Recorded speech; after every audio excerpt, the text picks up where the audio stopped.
જામનગર શહેર કોંગ્રેસ દ્વારા આગામી કોર્પોરેશનની ચૂંટણી આવી રહી છે ત્યારે જામનગર કોર્પોરેશન ઉપર છેલ્લા 20 વર્ષથી ભારતીય જનતા પાર્ટી શાસન કુશાસન કરી રહી છે। એમની સામે કોંગ્રેસ પાર્ટીએ તોહમતનામું ચાર્જશીટ આજે લગાવી છે। જામનગરની પ્રજાજનો પાસે જઈ અને એમની જે અગવડતાઓ અને એમની જે માગણીઓ હતી અને આ 20 વર્ષના શાસન દરમિયાન જે કામો નથી થયા, જે ગેરવહીવટ થયો છે, એ મુદ્દાઓને લઈને આજે અમે તોહમત લગાવ્યો છે।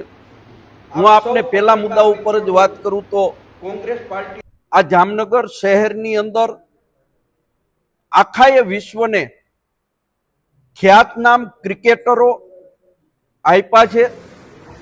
સર રણજીતસિંહ હોય, દિલીપસિંહ હોય, જેના નામે રણજીત ટ્રોફી અને દિલીપ ટ્રોફી આખા દેશની અંદર રમાય છે।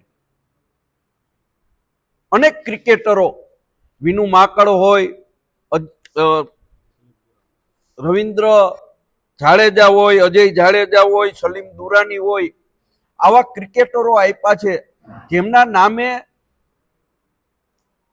ટ્રોફીઓ રમાય છે આખા દેશની અંદર, પરંતુ એ ટ્રોફી માટેનો મેચ જામનગરમાં નથી રમી શકાતો। જામનગર કોર્પોરેશનની અનાવડતને કારણે કોઈ પણ સ્પોર્ટ્સ સંકુલ જામનગરની અંદર બની શક્યું નથી। વેસ્ટ એનર્જી કંપની જે છે એ જામનગરની અંદર નજીકમાં જ એનો કચરાનો નિકાલ કરે છે।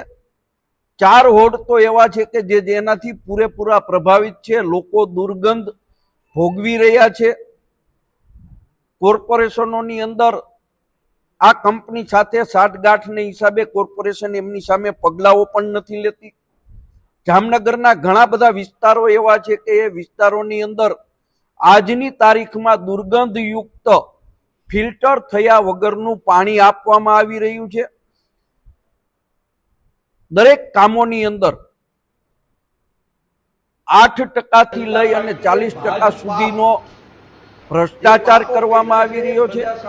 આપ સૌને ખબર છે કે જામનગરની અંદર જે બ્રિજ બનાવવામાં આવ્યો એ બ્રિજ આમ જોઈએ તો પ્રજા માટે બિનઉપયોગી છે, પરંતુ 197 કરોડ રૂપિયાના ખર્ચે આ બ્રિજ માટેનું ઠરાવ થયા પછી 226 કરોડ રૂપિયા, 227 કરોડ રૂપિયા આ બ્રિજ પાછળ ખર્ચાણા।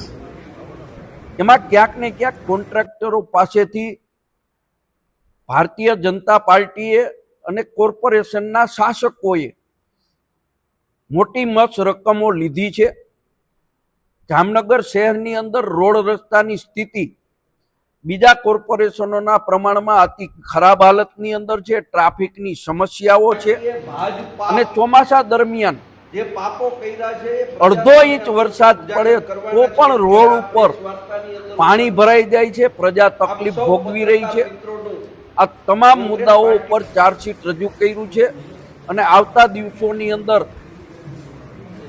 અમારો ચૂંટણી ઢંઢેરો જે આવશે એમાં એના સોલ્યુશન માટે કોંગ્રેસ પાર્ટી કોર્પોરેશનની અંદર સત્તા ઉપર આવશે તો શું શું કામ કરશે એ પણ પ્રજા સમક્ષ વાત લઈને અમે જવાના છીએ।